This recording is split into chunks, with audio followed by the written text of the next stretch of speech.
Okay, thanks for clicking in. Today I have a video about the Galaxy Watch 5, and I'm going to go over the tips, tricks, and a bunch of features on it. There's a lot of different things you can do with this watch, but I only kept the features that I thought most people would be using day to day. So I'll go through them and hopefully find a lot that you like. If you do, please consider subscribing, hitting the like button, and turning on notifications so you get to see the new ones that I have coming out. I have a few videos about the Watch 5, and I'll also do some long-term reviews on it and see how it holds up. The Samsung 5 does run on the Google Wear OS software, but it does not come with Google Assistant. It only comes with Bixby.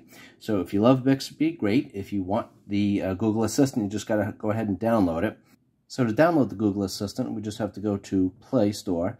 I already downloaded it, but I'm just going to show you how to do it. Then you hit here, Google Assistant.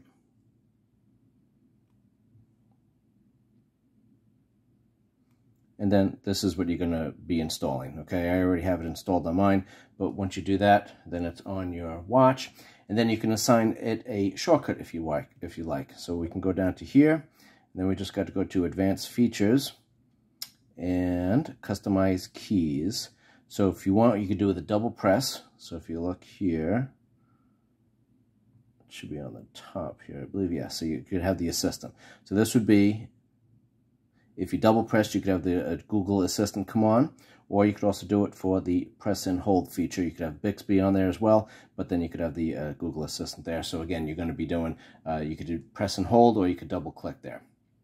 And I just found the Google Assistant just to be more accurate, and I think most people like Google Assistant over Bixby. The recommendations are just much better, and it's just integrated a little bit better. So the other great thing I love about the Samsung Watch is the quick toggle. So if you swipe down here, and then you could have all these quick toggles. So anything you need to do in the settings menu, instead of going down and going into settings, all you need to do is swipe down, and then here you go. There's a whole bunch that you can put in there that you could have quick access to and turn on and off, and you could actually even go into the settings of each one of these little toggles that you have here. So I'll show you the quick toggles, how to set them on the phone, because it's a little easier. It's just a little bigger and easier to work with. And also you don't have to remember all these icon symbols. They are actually in words. But you have all these quick toggles here, and if you want to add one, you just hit the plus, obviously, and then all these you could just add. Okay, so and look at all these. I mean, there's a whole bunch you can put on there. If you want to get rid of any, you just hit minus. So if you want to move something, you just hold it and then just slide it to where you want to go. But obviously this works much better on the phone. It's just easy to do. But this is very easy to do on the small screen, but the bigger screen is just much easier. Now, I'm going to be talking about the SOS feature on this, and if you're watching this video, if you have a kid or a parent or a friend that has a Samsung watch or actually any Android watch, email them this or text them this video and then let them set this up, because once it's set up, then it'll always be there, and then you have it for an emergency. You're not going to be able to set it up while you're in an emergency. So this is a real important feature that everyone should have set up as soon as they get their watch, as soon as they get their phone. This should be like the first thing they do. So let me show you how we're going to do this. We're going to go into Settings, and then we got to get into Safety and Emergency, and SOS with Home Key. So you just go ahead and click on that, and you can just toggle it on, right? Real easy. And once you toggle it on your watch, it's going to direct you to your phone, and then it will be the app there. And what you're going to do, it's going to ask you for an emergency contact, and it's going to ask you, you can select that from your contacts, or you could create a whole new contact just for this. Then it will also ask the contact who you want to text, and then also will ask you if there's someone you want to call after it sends that text. So all that will be set up on the phone. And then once you have this, you could set it up for toggling this button 3 times or 4 times. You know, if you're worried, there's a double click for some features, so if you hit it 3 times, you might actually set the SOS off. So if you hit it 4 times, it'd just be less likely to set off. Now, also on the phone, when you set it up, you could set it up so that it has a little countdown, so you'll get a notification on the watch, and you get a couple of seconds to cancel it if you want. So if you did hit it by accident, you can cancel it, and then it will give your emergency contacts a text and a call, and it will give them the location for 24 hours. So, like I said, if anyone you care about, any friend or a relative, parents, kids, anyone who might need this, I'll have a link to the video on the bottom. So all you need to do is go into the description. You just copy that link and email it or text it to whoever you want to know this, and I'll have this in the chapters, and all I got to do is go right to the SOS, and then, again, it only takes a couple of moments to set up, but once it's there, then all you need to do is hit this button. If you're in a place you don't feel safe, or if you're having any kind of issues, you just click this, and it will discreetly notify the people that need to be notified. Then the other thing you could do here is the hard fall detection. You can just turn that on, so if you are, if you pass out or you fall or something like that, like I said, this will also notify the emergency contact that you put in there. So real easy to set up. It only takes a moment, but like I said, if you don't do it now, you're just never going to get around to it. So like I said, if you're watching this video, go ahead and do it now, and like I said, send it to anyone that you think might benefit from that. So enough of that. Let's get into some more things. We could change the vibration settings on this. And this is something because sometimes you need a strong vibration, and you're not getting the notifications from your watch and you're missing them, so you want it a little stronger. And then other times you don't want it to be so loud. So you could set this and change it as you want. We're going to go into settings here, and then we have to go into sounds and notifications, or signs and vibration. Now you can change the sound and vibrate of the phone, or you could mute it right there. Then this is the vibration. So we click on that. You could have it short or long, self-explanatory. Then you could have light or strong. Now we want to rearrange some apps on the watch. This is actually really cool for the apps, how they're listed here. And that, you got 3 rows of them, and they just, 3 columns, I guess.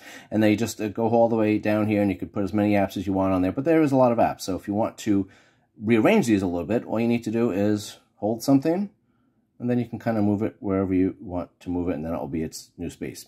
I'll show you again at the end of the video. I'll show you how to do this on the phone. Much easier, just because obviously it's a much bigger screen. This is very easy to do, but it's a small screen, so sometimes it's a little tough. But that's how you would do this with the apps. You can move them around if you want. And you can do the same thing with tiles. So you could just swipe and go across through all your tiles. I like the bezel here. It just makes it much quicker and easier to go through, especially if you have a lot of tiles. I like the physical bezel the most, but the digital bezel gets it done at least. So if you want to do this and you got your tiles here and you want to change them, you just hold it, and then you could get rid of any just by hitting the minus sign, obviously. And then if you want to add some, you got to go all the way to the end, and you just hit add. And then these are all the tiles that you could add that are not in there now, and I already have several tiles in there. And then if you want to move them to a different location, you just need to hold it, and then you could slide it to wherever you want, and that will be its new home. So kind of nice and easy to do.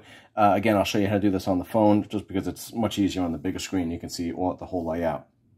So this is the Recents app right here. You could toggle this so that you could have it on one of your buttons here. But if the apps, you have it right on the top there, you just click it. And then this is all the Recents apps that I went through. Now, sometimes this kind of clogs up the memory, and it might be killing the battery a little bit. So you can click and just erase the ones that you don't want, like I just did there. Or you can go across and just clear them all. That's up to you.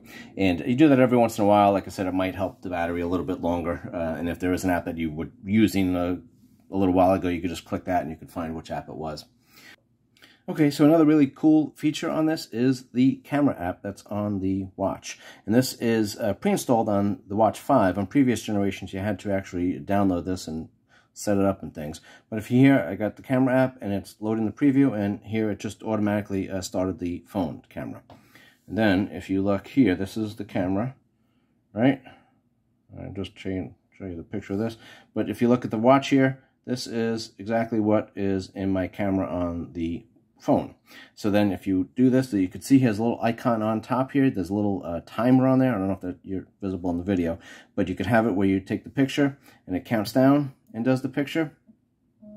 Or you could have it, you just click this, and that gets rid of the timer. So as soon as you hit this button, it takes the picture. And then you could also actually do a video and control it from your watch, which is just really cool. So if you're doing selfies or something like that, you could actually have your phone set off to the side or something like that. And then you could be using your watch to be doing that. So that's just really cool. So you got the 2 buttons here. We can customize them and put a lot of different features and shortcuts and customize it as you want. You can't modify everything about the buttons, but you could modify a lot. So let's scroll down here. We go into settings. And then I got to go down to advanced features. And then, we'll scroll past these things and customize keys. That's what we want. So here, now this is the home key. This is the home key on top, and this is the back key. It's called different things sometimes, but that's what Samsung calls it. So this is the double press. You just click that. So now if you double press this, these are all your options. Okay? Not everything, but most things. And then if you want, you can go to the most recent app, and you could make it so your assistant's on there. You could do the Bixby, and any other app that you might use quickly, you could just kind of click that. You could also, you know, put your Google Wallet on there. Samsung Pay is on the bottom app, it's by default, but you can put the Google Wallet up there if you want. That's with the double press. If you want to do press and hold, then you go here, and this one is a little limited. These are your choices. So you got, you know, Bixby, the Google Assistant, or power off menu. So that's all you could do for that. Then we go down here, we got the back key. So we got the short press. So if we click that, and now we have show recent apps, which you could have here, or you could do on the apps as I just showed you. And this also, you can go to previous screen. So, but that's all you could do with the settings here. But still, that does, you can customize these quite a bit and change them as you want to. Another great feature of the Samsung is if you click these two buttons at the same time, what will happen is it will take a screenshot of whatever's on the screen here. And you don't push and hold, you just got to click it quickly and hit them both at the same time. And you get a little vibration to let you know it worked. And I'll just show you my photo app here, and hopefully this will show up as a, see, that goes right there. So it automatically just goes right to your gallery. So that's kind of easy, and then you can manipulate it or do whatever you want with it. So the Galaxy Watch 5 also has a compass. Let's click on that, and then there you have it, right? And, you know, that's pretty cool. I'm not 100% sure how accurate it is, but it's probably good enough for most things. Now, if you slide up, you can get the inclination, which I'm not a map maker or a surveyor, but I think that's important for some things. And there it is, right? Now, if you slide up just a little bit more, you get this here. If you click on the location settings, which I'll do, and now you have to, you know, agree and read all that stuff and, you know, whatever. Let's do that. And now it's getting my location. And it also will give you, if you're lucky, it will give you your altitude. It'll give you the pressure reading. And then it'll also give you latitude and longitude. Another feature I want to talk about is the Samsung keyboard. So let's get into something that we have to type here. Now, the keyboard has the letters here that you could pound out letter by letter if you want. You could do the swipe if you want. Then if you swipe up, you got more features here. So we got the numbers there, and, you know, special characters. You got the letters like we just had. You got the emojis that you can get to real quick. Then you got this swipe thing. So if you want to kind of do letter by letter, you know, sometimes that works, sometimes it doesn't. But basically, you're typing letter by letter, and it hopefully would recognize it. It doesn't work very well for me, obviously, but it could for you. Then you have the microphone if you just want to talk out, and it goes speech to text. That works great as well. So then you can go to settings here, just tap that. Then there's a couple of things you can go through here. You can have the AI come up with a predictive text. If you like that, you can go ahead and do it. You could do auto replace, so if you just hit the space bar, then you'll get the word that the Samsung predicted you'd want. So auto spacing, if you do choose a predictive word, then it automatically adds a space afterwards so you can keep typing. Auto capitalize, you can toggle that on and off. Double space bar after period. This one I really like, because if you are typing here, so if we go back to typing, right, so now you're typing your word. Now if you want to put a period, you got to swipe up, go over here, and then find the period. If you have it like this, you type your words, and then you hit double space, and then you get the period already comes out on there automatically, which is just much easier, that's all. So that's a great feature to turn on. I have that one on all the time. The other ones you could choose and pick which one you want. You could do the swipe. If you don't like that, you could turn that off. And then the touch feedback here. You could, you know, sound, vibration, or just toggle both off, whatever you want to do. So let me just show you the keyboard settings that you could toggle on the phone. I'm going to go into these in a little more detail at the end of the video, or towards the end of the video. So we go into settings, then we're going to scroll down to general, and then here we go, Samsung keyboard. Now we could do quick responses. So if you go here, you could edit this. So these are all the quick responses. So if you get a text or an email or something like that, you could just, these are all just populate on your watch, and you could just click them and, you know, without doing anything else. You don't have to type anything. And you could edit this, and you can kind of move them up and down if you want. If you like nope a lot, you can move that to the top so it comes out the quickest. Then if you scroll all the way down here, you got add response. So you go here, and you can type in the exact text that you want. Maybe you talk to someone that's the same, and you say the same things over and over. You could type a bunch of these, as many as you want, and then put them in there, and then you could scroll all the way up to the top. So that would be the text. You could have just a kind of a canned response that you send back to people. If you're on the phone, or if, you know, they were sending you something and you don't have time to really type something out, you could just send that to them, which is really great. Okay, so after all that, if you don't like the Samsung keyboard and you want to go to the Gboard, so let's do it. You'd have to download it. That doesn't come populated on the watch automatically. You just go in here and you just type in Gboard. I'll just show you. I already have it downloaded on mine, but I'll just show you what it looks like. So this is what you would do. It's already installed on mine. So to activate the Gboard, you have to go to Settings. You scroll down, scroll to General. Then you go to Input. If you didn't know what you were looking for, you might pass this up. But we go ahead and hit that. And then you're going to do the keyboard list that you're going to be using. And default keyboard, we're going to go to Gboard, or you can keep a Samsung keyboard. And if you download more keyboards, you can go ahead and just do that here. And of course, Gboard says that it's going to use all your data, and it's all going to Google, so they know what you're typing to everybody. But that's okay. So here, for all, you got to hit Gboard as well. And then you have some settings that Gboard you can go through, and just a couple that you can click on here. I always shut this off. Share usage statistics. I shut that off. They don't need to know my data. And of course, if everyone, I know the story. If everyone does this, then Google won't know what's going on. But that's okay. I think we have enough people that don't know how to shut that off, so it will be there. So let's go ahead and get the Gboard up. Kind of a similar experience to the Samsung keyboard, but a little different here. We got the emoji right there. We got the numbers right here. So you got this here, and you could do the swipe, or you could do the letters. You could turn that on and off if you want. And then we got the numbers. We got the emojis if you want. Like I said, so we have the emojis. We have the numbers that you could toggle on. This is a little easier than the Samsung. You don't have to swipe up. It's kind of right there. Then you also have the speech to text that you can go ahead and put on here, and then it will just basically put whatever you're talking into the text, and then you could just hit send. So that's really great. Another great thing that everyone uses this watch for is the fitness tracking, and it has a lot of features in there. We're just going to go through a couple here. Let me just engage walking. I'm going to tap to skip this. So now it has me walking. And if you just swipe to the right, you're going to get your music app right here, and you can control your toggles and volume and go to the next track and all that other stuff. Then if you swipe to the left here, you could pause it, you could add a new workout, you could finish, and then you can go to settings. Now if you go to settings, we get a little more detail here. I'm going to go right here for the first one. This is the workout screen. So different exercises have different data screens here, but we'll just click this first one. It gives you the data that's going to be there.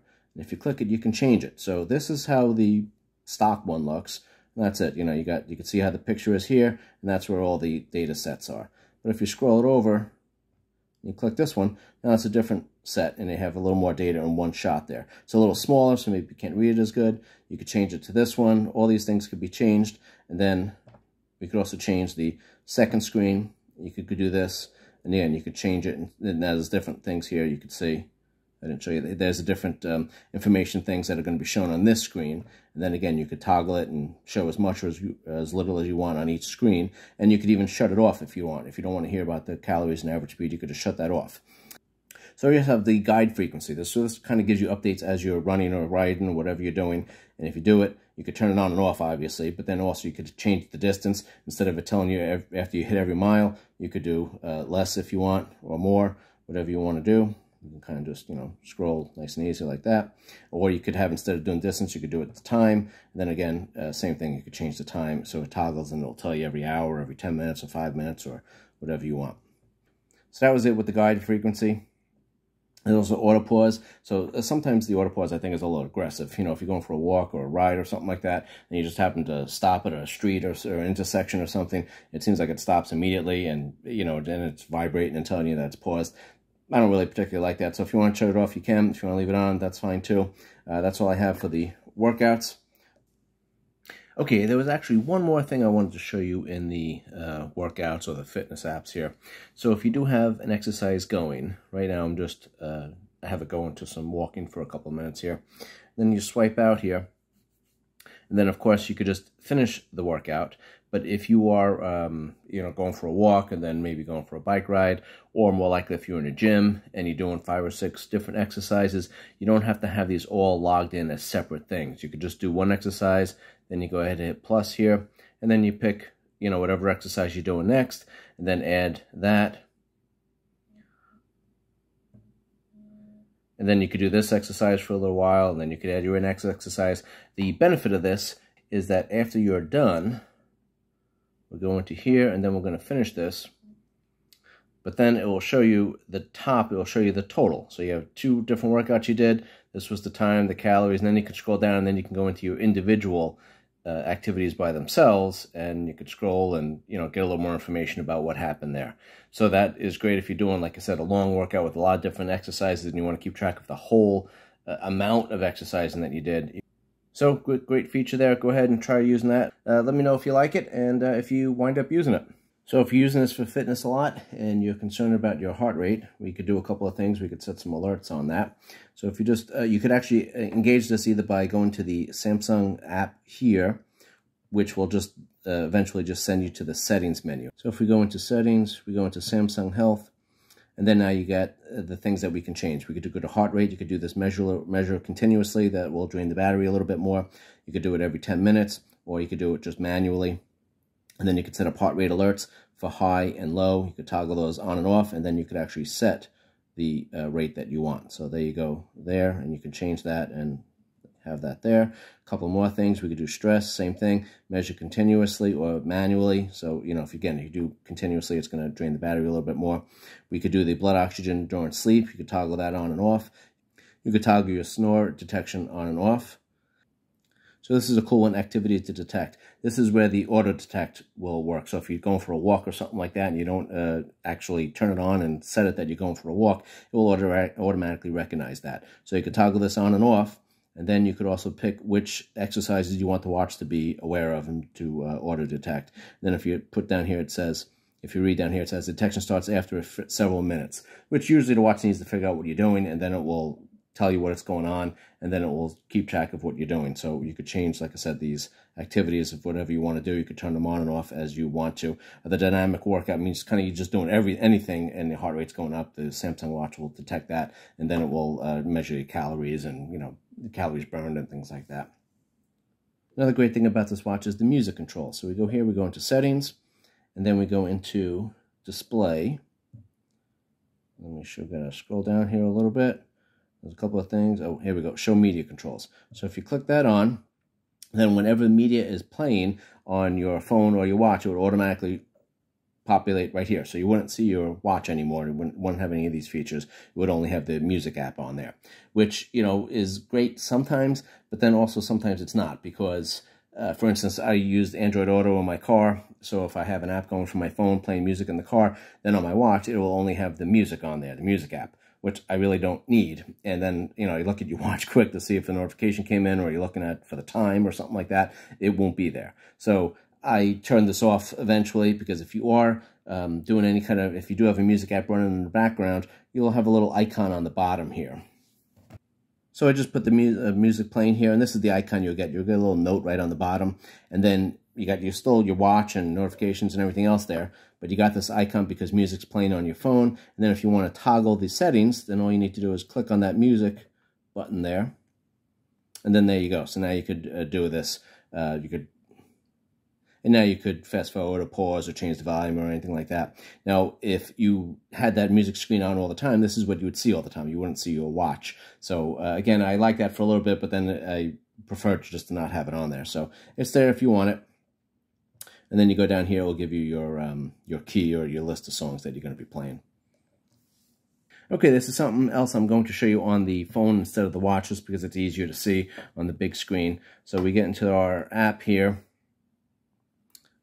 and we're going to go into settings, and then I need to go into advanced features, and we're going to go into gestures here. So there's a bunch of little gestures you could do on the watch. I don't usually use these, just because I don't remember they're there, and I just don't use them that often.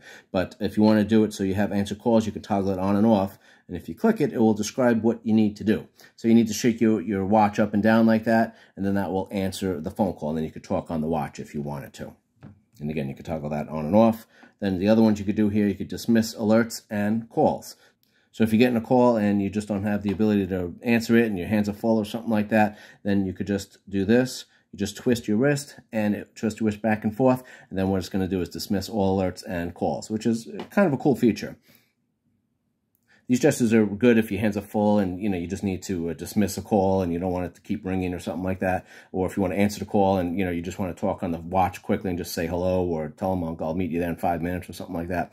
So that's really a cool thing. The quick launch is really cool too. If you just have an app that you use a lot, and for some reason you're not able to, you know, use your hands to do it and, you know, toggle the app, then you just got to do this, and you just got to make a fist, and you just move your wrist up and down 2 times when the app is open. So the screen has to be on, and then you got to move your wrist up and down 2 times, and then, you know, the directions are right here, and then it will open the app that you want. So if you toggle it on, you could do a feature if you want, or you could do an app, and then you could pick whatever app you want. So if there's something that you do use frequently, and for whatever reason, like I said, you're not able to toggle it on the watch, or use it a lot when you're not able to toggle, then this is a cool thing to do. And I usually don't use it, so I'll just shut that off. So one more feature in here is the remote connection. And you can toggle that on, and you can click here. Let's toggle it on. So now, basically, what this allows you to do, if you are out of range of your Bluetooth, you're able to make phone calls and texts on your watch using your phone's data plan, but without Bluetooth. You'd be doing it over Wi-Fi. And if we click on this, it'll tell you got to set this up. And then we go into settings. And then you can see here, if you turn it on, you're going to be doing the call and text through your phone's number and mobile plan, but it's going to be on the watch, and it's going to go through a Wi-Fi network, but both devices have to be on the same network. So this is good if you're outside the Bluetooth distance, and that could happen if you're, you know, upstairs and your phone is downstairs or something like that. If you're off front or back and you're just out of the line of sight of the Bluetooth, then you could use your watch to be making calls and texts over the Wi-Fi network that the phone's hooked up to, but without the Bluetooth. Another great feature is with Google Maps. If you're using it on your phone and you want it to be displayed on your watch, like if you're walking down the street or something like that and you're going somewhere, you could have the turn-by-turn directions show on your watch automatically. It also will work when you're driving in your car. I don't know if that's really all that helpful, but it's kind of a neat thing. So let me show you how to do that. If we go into apps, and we got to get into the Google Maps, and then we go into settings, and then auto launch. You just turn that on, and you could even do it when you want. So you could do the driving or the walking or cycling. So then basically, like I said, if you are accessing it on your phone, it will automatically show up on your watch, and again, it will just give you turn-by-turn directions. So which is kind of cool. I think it's really kind of only helpful when you're walking. If you're trying to find somewhere, then you don't have to have your phone out all the time. You can just keep looking at your watch. So another feature that probably most people know about, but it's a nice one. If you go into quick toggles here, it's called Find My Phone, and it's right here. You just click on that, and then it says Find My Phone, and your phone starts ringing. So that's kind of cool. So if you have your phone and you're trying to find your watch, you go into Find My Watch here, and then it will show you on the map where your watch is, and you can ring it if you want. You just click the ring button. Then another cool feature is notify you when it's left behind. So when the Bluetooth connect, you toggle that on, and then when the Bluetooth connection is lost, your watch will buzz, and then it'll tell you your phone is not with you. And I found this helpful. Sometimes if you're walking somewhere, you're going out, or you left it in your car or whatever, it will just give you a quick buzz, and then you know to go get your phone, which is just kind of a cool feature. Now, like I said throughout the video, I'm going to show you this app a little bit, because the Galaxy app is actually pretty cool, and they kind of refined the software quite a bit on this. So if you go here, you can go and do your watch faces. You can go through the ones that you have saved, and then a bunch of new ones that you can find there. So another cool thing is the app screen. So this is just a cool representation of your apps, and if you look, it's the exact same screen as your watch and your phone, and it's just much easier on the phone to go ahead and click on an app and just kind of relocate it all the way up here out of the way. There you go. And you could do it on your phone, on your watch as well, but it's just much easier on your phone. So that's just really cool. I like that. We'll cancel that. Now, the other cool thing you could is do the tiles. So this is great too. This is the same exact tiles. The tiles are in the exact same order on your phone and your watch. Then you can go scroll here, and then also if you want to add them, you know, just much easier to go through them. You can see what they are, and then you can move them around much easily. You could hit the minus sign to get rid of them, and then if you want to just kind of move them, you just do that. Just real easy. Very nice on the screen, on the big screen. Then the other awesome thing is the quick panel. This one is really cool because if you have your quick panel, obviously you got these little symbols, and if you don't know what the heck the symbols are, you might forget what the icons mean. So if you just scroll here, all the words are right there. So it'll tell you exactly what's there. Then you can go through them. This is the exact same, setup, which is really just cool. And, my OCD really likes this, that it's just so laid out exactly the same. Then if you want to add any, again, you could just add it. Then if you want to move one of these, you just kind of hold it down, press and hold, and then you can just slide it wherever you want into any of the circles there and move it up and down. Just much easier on the bigger screen, that's all. But it's also cool that I have the words so you know exactly what's going on there. And the other thing I think I forgot to talk about on the quick toggles here, these are the quick toggles, but if you just click them and hold it, you could get right into the settings. So if you go like this, that's your brightness, right?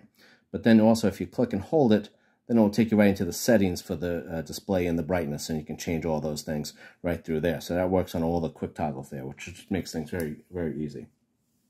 Another thing on comparing the phone app and the watch app, so they work to get this just right. So let me get the settings here, and you can see you got the connections on the watch that you don't have on the phone, but then everything else is exactly the same. Notifications, sounds, vibrations, display, they go in the exact same order, and it goes through the exact same menus.